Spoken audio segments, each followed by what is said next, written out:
Salut à tous, j'espère que vous allez bien, c'est Romain et on se retrouve aujourd'hui pour continuer notre débrief de la qualification et du très bon match proposé par les Parisiens mardi soir à Anoeta.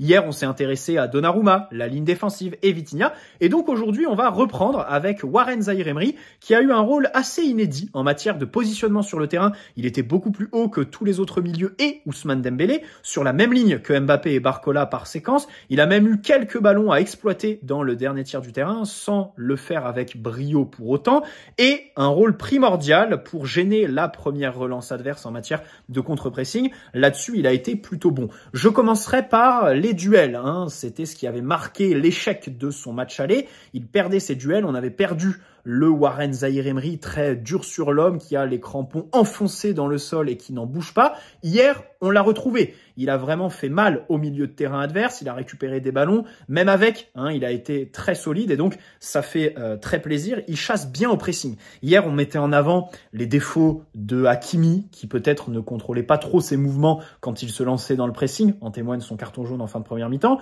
Lui, Warren, il a été beaucoup plus intelligent. J'ai vraiment aimé son apport pour chasser haut et dans une perspective d'avenir, c'est important. On sait très bien que plus cet effectif va coller à la philosophie de Luis Enrique, plus on sera amené à presser, chasser haut sur le terrain. C'est pour ça que plus tard dans la vidéo, on va se poser la question d'un positionnement de Manuel Ugarte en relayeur, par exemple. Mais pour ça, il faut évidemment que l'effectif colle avec la philosophie de Luis Enrique.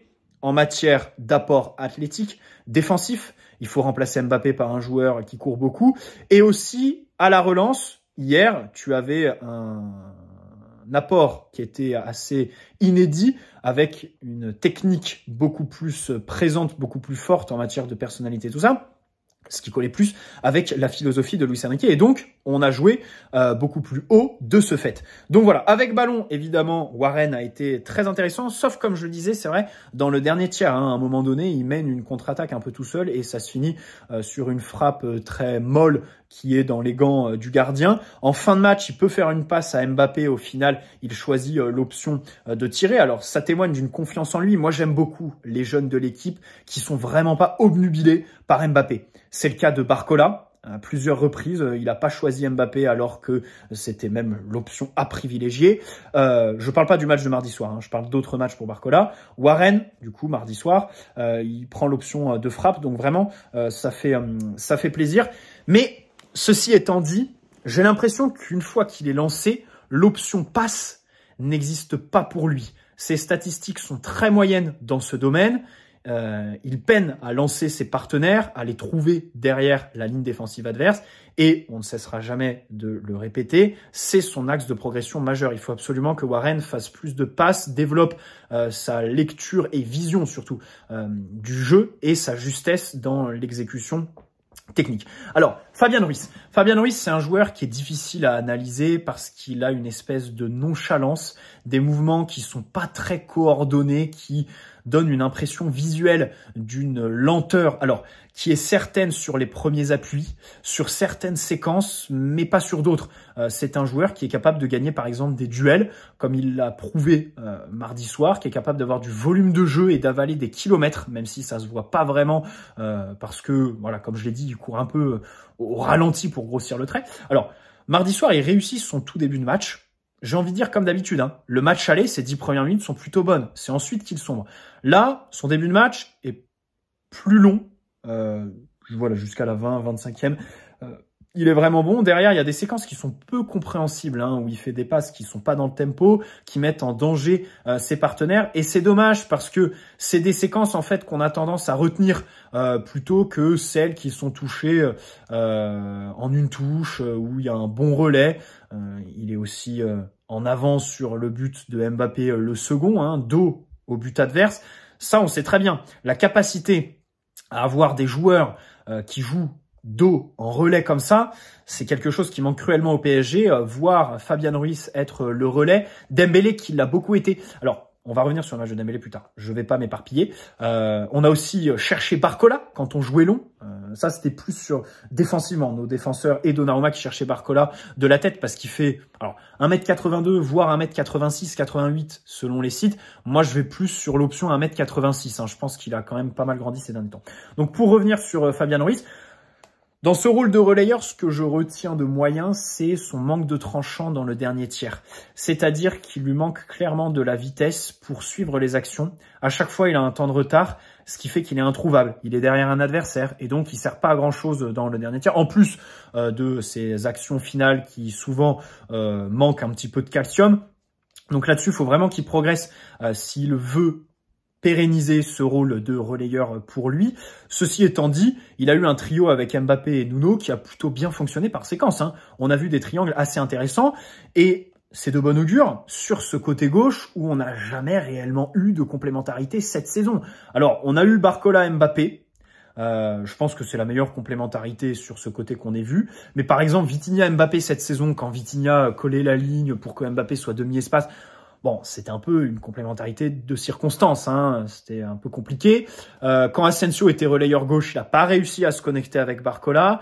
Lee Kang-in, il y a eu des bons matchs avec Barcola, mais d'autres très mauvais. Bon, Kolo Muani, j'en parle même pas. Donc là, c'est vrai que Fabien Ruiz, Mbappé et Nuno Mendes met Fabien Ruiz dans ce poste de relayeur gauche déjà. Alors sur la seconde mi-temps face à la Real Sociedad, lance Barcola sur le but. On se souvient aussi qu'il lance Mbappé sur le but d'Asensio à Strasbourg en février. Donc c'est vrai qu'il a un vrai rôle. Il sait faire quand même ce lien entre la défense et l'attaque, ce qui est plutôt intéressant. Même si, comme je l'ai dit, c'est vrai que voilà, il y a un manque de peps, une certaine nonchalance qui fausse un petit peu l'impression générale et assurément certaines actions qui sont bien sûr très mal jouées de sa part.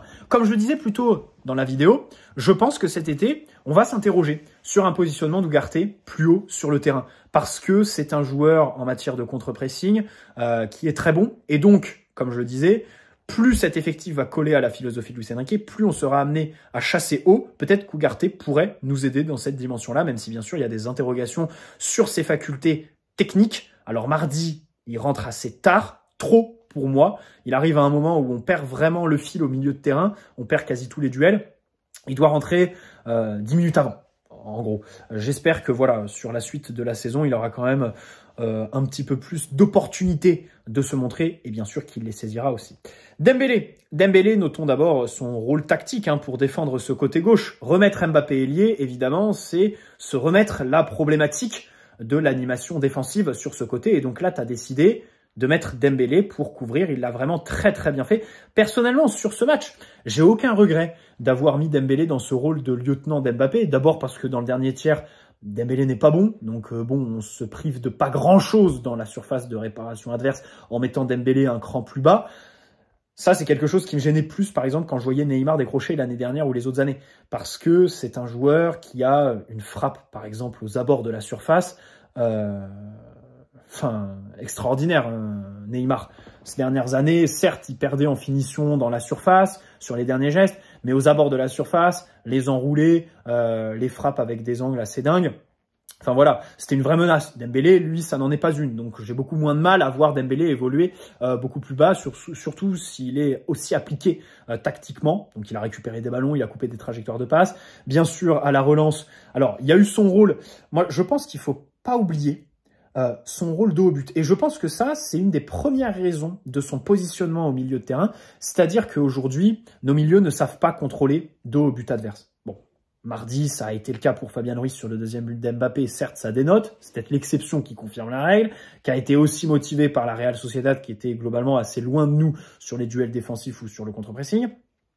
Et donc Dembélé est capable de contrôler de haut but. Ça vraiment, je pense que c'est la raison numéro 1 de son placement. Et d'ailleurs, c'est ce qu'il a dit. Je crois que Luis Enrique le dit directement, dit que c'est pour sa capacité à jouer de haut but. Donc très bien. Et il y a aussi ces appels à vide, ces appels qui visent à courir vers le porteur du ballon pour aspirer les milieux de la Real Sociedad et libérer de l'espace pour un Fabien Ruiz, pour un Warren Zaïre-Emery. Ça, on l'a vu à de nombreuses reprises. Donc, un vrai joueur d'équipe, Ousmane Dembélé, ça fait vraiment plaisir. C'est vraiment dommage, tout le déchet technique qui a été observé. On aurait pu assister à un match très complet, mais il y a cette frustration. Maintenant, est-ce qu'il peut tenir ce rôle jusqu'à la fin de la saison? Je pense que c'était de circonstances. Je suis un peu sceptique.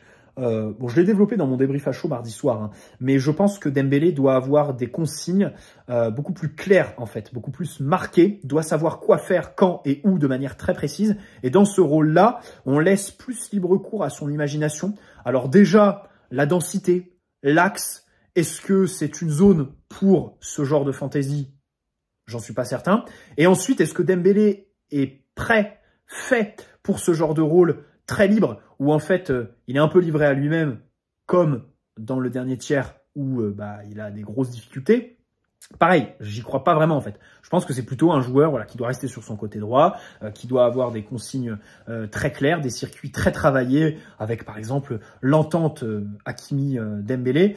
Et donc, c'est pour ça que sur les autres matchs, face à une adversité beaucoup plus haute, j'ai quand même du mal à imaginer Dembélé.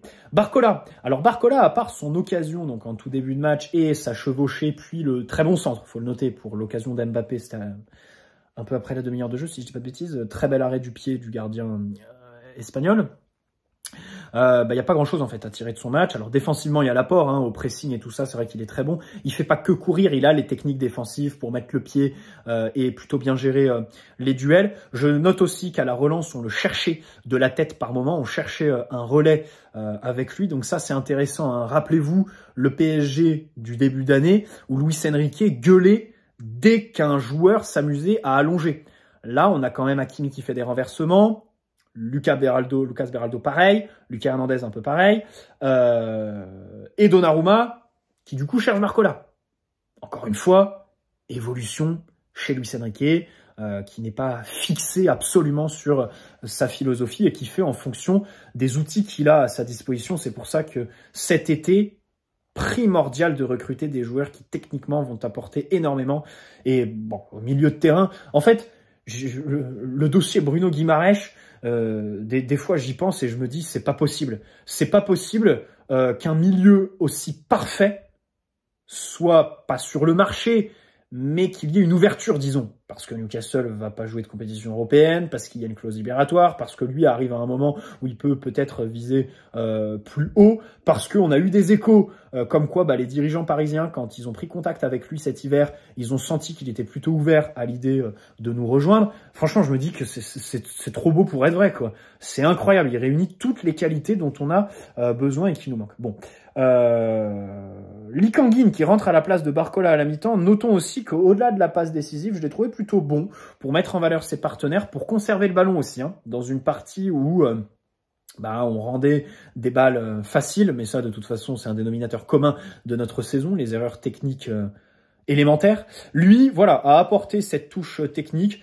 Je pense que Luis Enrique l'aime quand même, parce qu'au vu de ses dernières prestations, l'envoyer comme ça à la mi-temps à la place de Barcola, qui avait quand même beaucoup plus de confiance ces derniers temps, bon, c'est osé. Et je pense que c'est un joueur apprécié par Luis Enrique. Il va falloir qu'il lui rende bien sûr toute cette confiance en ayant l'apport technique qu'on espère de lui.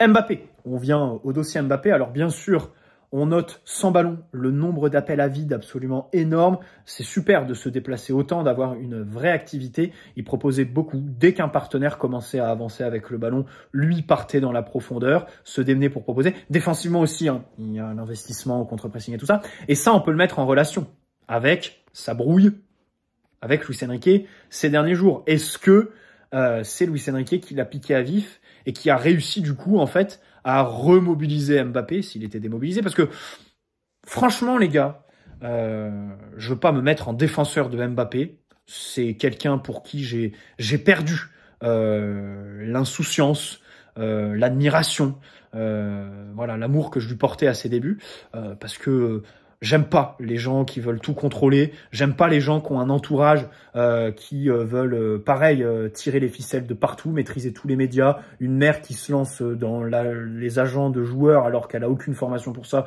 Je comprends pas trop. Limite, c'est Wilfried que je préfère chez les Mbappé.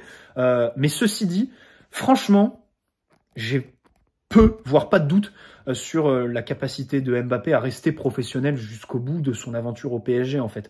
Donc c'est pour ça que bon, je pars plus sur la thèse que mardi, c'était la Ligue des Champions qu'il se remobilisait et que ces derniers temps, comme c'était dit dans les médias, je mets aussi en avant le fait que Mbappé était peut-être encore touché du tacle qu'il avait subi face à Brest. Voilà, même si la forme physique qu'il a affichée mardi pourrait nous laisser penser qu'il n'était pas blessé ces derniers temps. Et ceci dit, le comportement qu'il a eu à Monaco est bien sûr absolument irrespectueux, lamentable, pitoyable, tout ce que vous voulez. Ce qui est marrant, c'est que le 4 janvier 2015 à Anoeta, qu'est-ce qui se passe? Luis Enrique met sur le banc Messi et Neymar, qui étaient rentrés un peu plus tard de vacances. Le Barça perd, et c'est après ce match que la machine se met en route et qu'on a donc la dynamique qui les mène au fameux triplé de Luis Enrique en 2015 avec la MSN notamment. Là, on a eu un peu le même schéma, mais inversé. C'est-à-dire que Mbappé a été mis sur le banc avant le match à Anoeta, et peut-être que ce match face à la Real Sociedad, on l'espère en tout cas, va être un tournant comme il l'a été en 2015 pour Luis Enrique au Barça. On va voir, puisque voilà, Messi était sur le banc et derrière, les deux avaient discuté, ils avaient mis à plat les choses et tout était reparti sur de bonnes bases et la dynamique enclenchée. Là, on espère qu'avec Mbappé, ce sera évidemment la même chose. Aussi, je note son positionnement très haut comme menace dans la profondeur, alors ce qui permettait d'étirer les lignes. On mettait en avant les qualités techniques de nos défenseurs, les décrochages de Dembélé pour aspirer les milieux basques pour libérer de l'espace entre les lignes, mais il y avait aussi le positionnement d'Mbappé très haut sur le côté pour attaquer la profondeur, voilà, donc très très bien.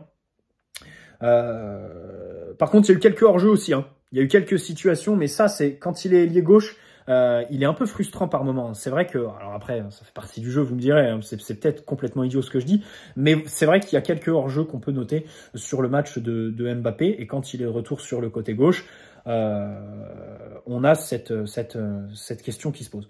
Bien sûr, son changement de positionnement, ça a été une surprise pour la Real Sociedad, donc au début du match, et puis surtout, notons que en face, les défenseurs étaient très naïfs. Hein. Amari Traoré fait un bien mauvais match.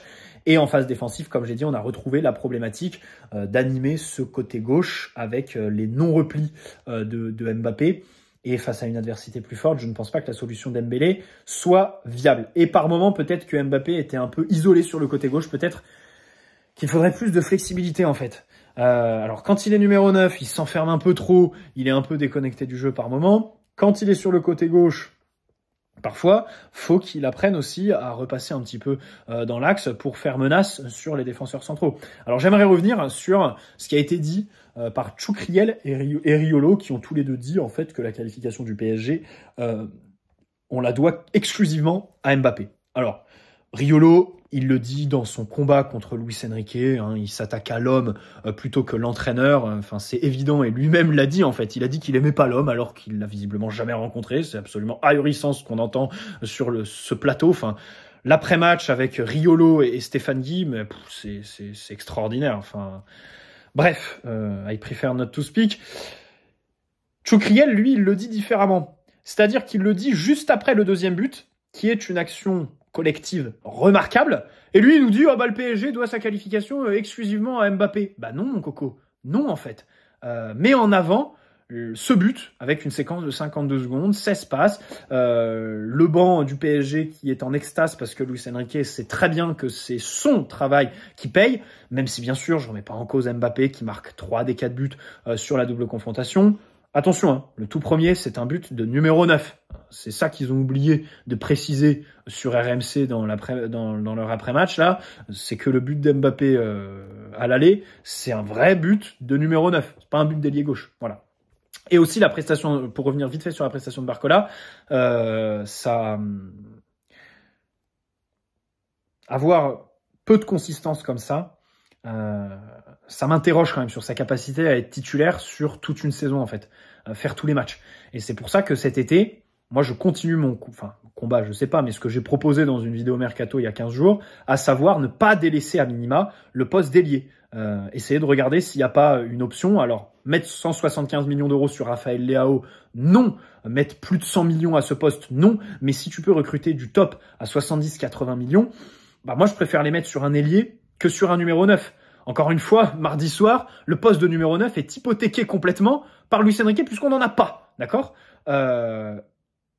parce que aujourd'hui, l'objectif, c'est de faire les différences sur les côtés, dans l'axe. Bon, ça, c'était l'innovation de mardi, mais c'est pour ça que dans ce système en U de Luis Enrique, je veux absolument pas délaissé le poste d'ailier. Et d'ailleurs, si vous remarquez, le petit Géorgien Gvara de Naples, depuis que j'en ai parlé dans ma vidéo, bah, il est un peu de retour en forme. Donc, il marque, il fait des passes décisives, il fait des bons gestes. Ça fait plaisir. Et d'ailleurs, il a été associé au PSG 2 jours après la vidéo qu'on avait fait à ce moment-là, les gars. J'étais en vacances, mais j'espère que vous avez lu. 2 jours après, son agent, comme par hasard, dans la vidéo, on avait dit, l'agent, il est un peu bizarre, il fait des déclarations un peu à tout va, il ment beaucoup dans la presse, et je pense qu'en mai, bah, il y aura des discussions pour son contrat, on pourrait peut-être s'immiscer dedans pour essayer de chercher une ouverture. Ah bah, on s'était même pas mis dedans, que lui nous y a mis directement, publiquement, 2 jours après avoir posté la vidéo. Donc ça, j'étais plutôt content. Donc je maintiens cette idée de recruter un ailier. Et puis surtout pour le poste de numéro 9, en fait, quand je vois le rôle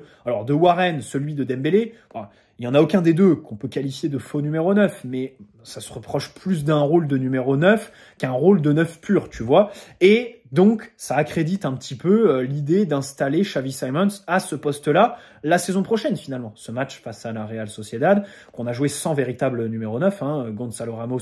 Attends, Gonzalo, il rentre pas mardi soir, il rentre pas. Donc voilà, quand je vois Dembélé, alors au début du match, quand je vois Dembélé décrocher comme ça et que les commentateurs disent faux numéro 9, je me suis dit, tiens, la saison prochaine, ce sera pas lui, ce sera Xavi Simons. Mais bon, après, on a vu que Dembélé n'était pas vraiment faux numéro 9, plutôt relayeur. Le coaching de Luis Enrique, bah là-dessus, en fait, il n'y aura pas d'analyse, les gars. Parce que je l'ai trouvé dicté par des éléments extérieurs. Évidemment, Nuno Mendes, qui revenait de blessure, qui était carbonisé, qu'il fallait absolument faire sortir, et donc réorganiser notre défense. Donc, c'était pas vraiment voulu par Luis Enrique, l'entrée de Mukiele et tout ça, la réorganisation. Le carton jaune aussi, d'Achraf Hakimi, il le sort sûrement pour ça. Donc voilà, le coaching de Luis Enrique. J'ai juste mis en avant le fait qu'Ugarte rentre un peu tard, mais sinon, j'ai rien d'autre à dire. Moi, j'adore. J'aimerais terminer sur Nasser, les gars, parce qu'il a pris la parole. Il est venu au micro de Canal+ après le match. Alors moi, ce que j'ai adoré, bon, il a dit c'est l'équipe, Luis Enrique, il a les commandes libres, on est derrière lui et tout ça, super. Par contre, il n'a pas avoué le départ d'Mbappé. Moi, j'adore parce qu'il a dit, quand on lui a demandé si Mbappé allait partir, il a dit, bah, il est sous contrat avec nous, on prépare un plan sans lui, mais non, il est sous contrat, c'est le meilleur joueur du monde. Moi, je l'adore, ce bon vieux Nasser, parce qu'il s'amuse à dire ça, alors que Danilo a dit publiquement en zone mixte, après le match contre Nantes, que oui, Mbappé avait annoncé son départ, et Luis Enrique l'a d'ailleurs fait 5 minutes après la déclat de Nasser mardi soir, en conférence de presse, il a dit, il semblerait que l'avenir proche de Mbappé s'écrive loin de nous, donc on doit apprendre à jouer avec d'autres joueurs. Donc moi j'adore Nasser, et puis surtout le Graal sur tout ça, et vraiment ce bon vieux Nasser, on le remercie pour tout le divertissement qu'il nous offre, pour vraiment, c'est les émotions Nasser, parce que il dément ça publiquement, alors que le 15 février, quand l'information a fuité d'un seul coup, dans plein de médias différents qui avaient tous les mêmes éléments de langage, on savait très bien que c'était lui derrière. C'était lui ou ses réseaux, pas lui personnellement, mais ses réseaux, ses collaborateurs, qui ont fait fuiter l'information, puisqu'évidemment, c'est le club qui a intérêt à au moins gérer le storytelling dans les médias. À défaut de gérer le dossier en lui-même. Évidemment qu'Mbappé n'avait aucun intérêt à officialiser son départ juste après ce match aller de la Real Sociedad. Lui, et d'ailleurs ça a été confirmé, lui voulait que ça reste confidentiel, et chez les Mbappé, il y a un peu une chasse à la taupe en ce moment. Bah les gars, la taupe, c'est l'environnement de Nasser, vous inquiétez pas. De toute façon, quand il y a des infos qui sortent des journalistes style Jason Byrne du Télégraphe, et l'autre, j'ai perdu son nom avec ses lunettes là, ah punaise, ça va me revenir, je l'ai paumé son nom, mince. Ah, je l'ai pas, je vais pas l'avoir. Enfin, il y en a un qui est chauve et l'autre qui a des lunettes là. Oh, putain, je l'ai pas. Mais bref, peut-être que vous l'aurez. Ça, faut savoir que voilà, c'est les relais de Nasser.